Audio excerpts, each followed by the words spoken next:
오늘 판결의 재구성은 의문의 화재 사건으로 시작합니다. 1990년 3월 7일 경북 안동의 한 초가집에서 불이 납니다. 집 안에서는 가족과 떨어져 홀로 살던 60대 노인이 숨진 채 발견됐죠. 그런데 6월과 9월 그리고 10월 불과 몇 개월 사이 경북 안동 일대에서 수상한 화재 사건이 잇따라 발생합니다. 역시 흔적도 없이 타버린 집에서는 노인이 숨진 채 발견됐죠. 갑작스러운 불로 목숨을 잃은 노인들, 단순 사고라기에는 수상한 공통점이 있었습니다. 먼저 하나는 이 마을에서 하나같이 떨어진 외딴 집이었다는 겁니다. 그리고 또 불이 난 시간이 모두 해가 지고 난 뒤 밤 8시부터 자정을 넘긴 그 사이에 발생했다는 것이죠. 또 피해자는 모두 혼자 사는 노인이었는데 미처 대피하지 못한 채 숨졌다는 공통점도 있었죠. 죽은 자는 말이 없고 이 화재 현장 단서가 될 만한 증거도 없던 상황. 대체 이 화재 사건의 숨은 진실은 무엇일까요? 지금부터 판결의 재구성에서 추적해 보시죠. 네, 서 팀장 설명처럼 경북 안동에서 노인들이 화재로 잇따라 사망했는데 그 이후에 또 하나 한 번에 3분이 숨진 사건이 발생했다고요? 네.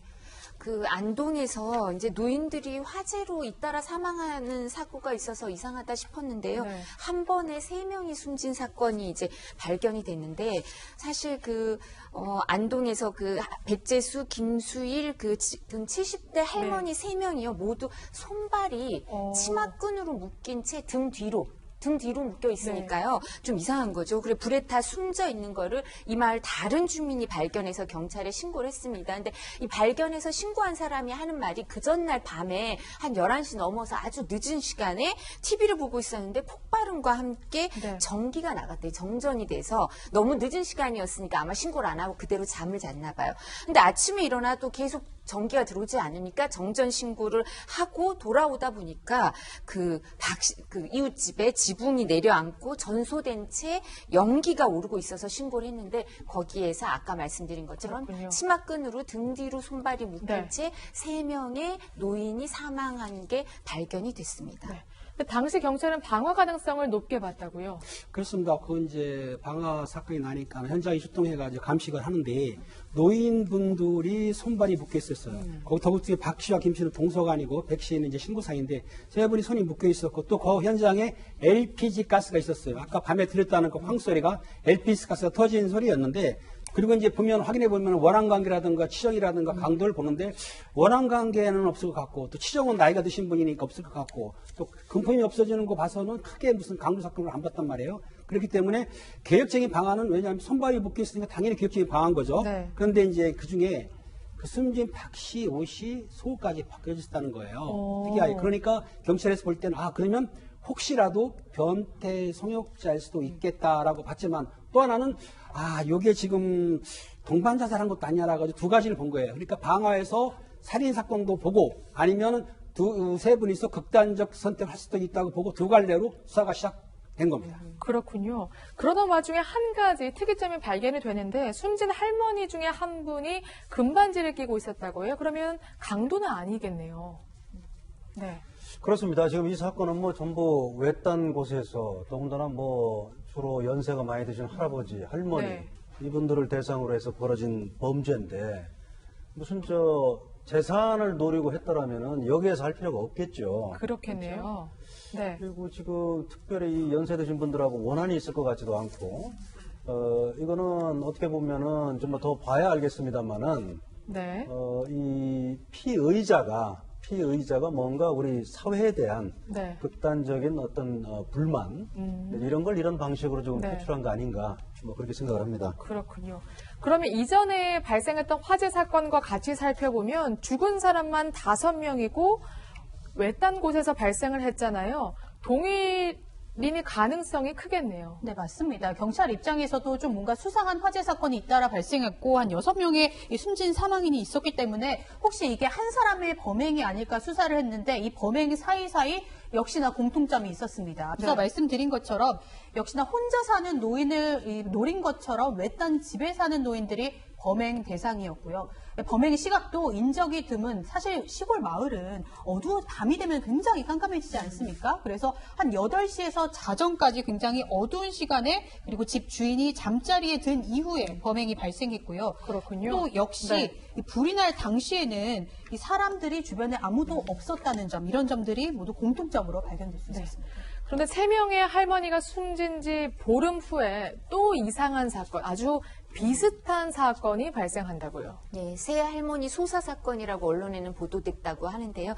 그 이후에도 사실 외딴 농가에서 또 사고가 벌어집니다. 근데 이번에는 이제 안동이 아니고요, 봉화예요. 근데 이제 안동하고 봉화도 그렇게 멀리 떨어지지는 않았고, 안동하고 봉화가 이제 90년대 초반인데요. 이 당시에만 봐도 사실은 그 평균 연령층이 아주 노령층이 많으시고, 그다음에 여기가 면적이 넓어요. 그래서 농가들이 뚝뚝 떨어져 있어요. 밀집 지역이 아닌 거예요. 근데 이 봉화군의 외딴 마을에서 60대 여성이 혼자 사는 집인데요. 네. 여기에 그 누군가가 들어와서 침입해서 곡괭이를 휘두르면서 돈을 요구를 했어요. 근데 이날은 다행히 다른 가족들이 같이 있었던 거예요. 네. 이제 혼자 사시긴 하지만 다른 가족들이 집에 같이 있어서 이 가족들이 반항을 하니까 이제 혼자 사는 줄 알고 왔었던가 보죠. 곡괭이 들고. 근데 네. 다른 가족들이 반항을 하니까 도망을 가서 부근 빈집, 이 당시만 해도 빈집이 많죠. 네. 농가니까. 그러니까 빈집에 숨어 있다가 이제 신고를 받고 경찰에 붙잡혔는데요. 이 붙잡힌 사람이 노인용 금반지 3개와 치마를 가지고 있었대요. 아, 그래요? 독특하게. 그리고 이 외딴 집을 이번에도 습격한 거 아니에요. 네. 그래서 그렇다면 그 보름 전에 안동에서 있었던 그 새 할머니의 소사 사건과 관련돼 있지 않을까라고 보고 수사를 또 하기 시작했습니다. 해당 사건의 용의자가 빈집에 숨어 있다가 체포됩니다. 말씀하신 것처럼 금반지를 소유하고 있었다고 하는데요. 바로 전과 14범의 47살 지춘길이었습니다. 근데 사실 증거가 없으니까 뭔가 자백을 받아내야만 하는 상황이었잖아요. 경찰 수사 과정에서 이 지춘길이 과거의 그 화재 사건도 내가 한 일이다, 이렇게 자백을 했습니다. 그렇군요. 앞서 3월, 그리고 6월, 9월, 그리고 10월 총 6명이 숨졌죠. 지춘길은 이렇게 말했습니다. 이 당시에 이 경찰 조사 내용을 정리한 이 경찰청 수사연구관 증언에 따르면요, 이 지춘길이 이 당시에 나는 돈도 필요 없고 또 몸도 필요 없는 사람이다. 나는 사람을 죽이러 왔다. 이렇게 피해자들의 이야기를 하면서 범행을 했다는 겁니다. 한 가지 특이한 점은 이 피해자들이 움직이지 못하게 집안에 있는 물건으로 피해자들을 눌러놓은 뒤 불을 질렀다고 증언을 했습니다. 네. 근데 이불장으로 몸을 눌렀다는 건 굉장히 이해하기 어려운데요. 그러니까 이불장으로 몸을 눌렀다는 것은 네. 그 노인이지 않습니까? 이제 움직이지 못하게, 쉽게 얘기해서 행동을 움직이지 못하게 꽉 눌렀기 때문에 행동이 부자연스러우니까 움직이지 못하지 않습니까? 아마 그러니까는 묻기도 했지만은 이불장을 눌러가지고 압박을 시킨 다음에 불을 지른 건데, 사실상 이 얘기는 피의자가 한 얘기예요. 그러니까 살려달라고 애원을 하고 그런 말을 했던 것을 본인이 녹취를 한 건 아니니까. 하지만 검거됐을 때 얘기를 했는데, 그 누른 이유가 아까 말하다시피 움직이지 못하게 빨리 범행을 쉽게 하고 또 방어를 하는데 좀 쉽게 하려고 아마 이불장을 누르는 것 같아요. 그렇군요. 굉장히 잔혹했던 것 같아요. 그러면 살려달라는 애원에도 꿈쩍도 하지 않았다고요. 예, 그러니까 살려달라고, 그러니까 집을 60대 노인이고 네. 혼자 사시니까, 그리고 이제 사실 이만한 자식도 있을 거 아니에요. 젊은이 같은 자식도 있다. 그러면서 집을 다 뒤져서 갖고 갈 만한 게 있으면, 필요한 게 있으면 다 갖고 가라고. 나한테 필요 없는 거니까 다 갖고 가라고. 그리고 젊은이 같은 아들이 있다고 그렇게 얘기를 하면서 사정을 했다는 거예요. 네. 이제 목숨을 살려달라고 사정을 하신 것 같아요. 근데 다 필요 없다고 하면서 이렇게 위협해서 방 한 구석으로 몰고 이렇게 항상 또 집에 불을 지르는 것 같아요. 불을 지르고 달아났다고 합니다. 그러니까 어르신들을 대상으로 해서 지속적으로 방화를 저지른 건데 왜 그랬다고 합니까? 혹시 진술이 있었습니까? 예, 원래는 지금 이 피의자가 뭐 17살 때 네. 특수절도 혐의로 뭐 소년원에 수감됐다고 그래요. 그리고 이제 계속 뭐 범죄를 저질렀기 때문에 한 20년 동안 사회에서 완전히 격리돼서 뭐 구치소에 뭐 교도소에 있었던 겁니다.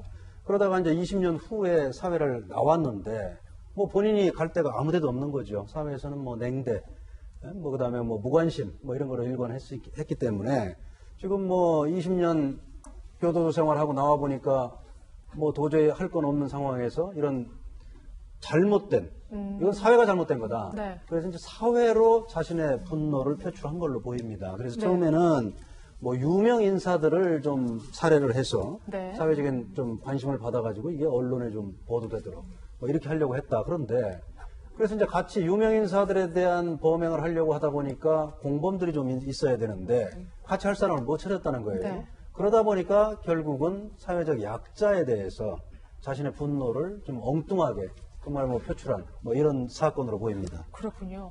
지층들은 결국 법정에 서게 됩니다. 억울하다. 이렇게 주장하기도 했다고요. 네, 이 재판 과정에서 나는 경찰의 이제 허위 고문, 그러니까 고문에 못 이겨서 허위 자백을 했다 이렇게 주장을 했지만 재판부는 받아들이지 않았습니다.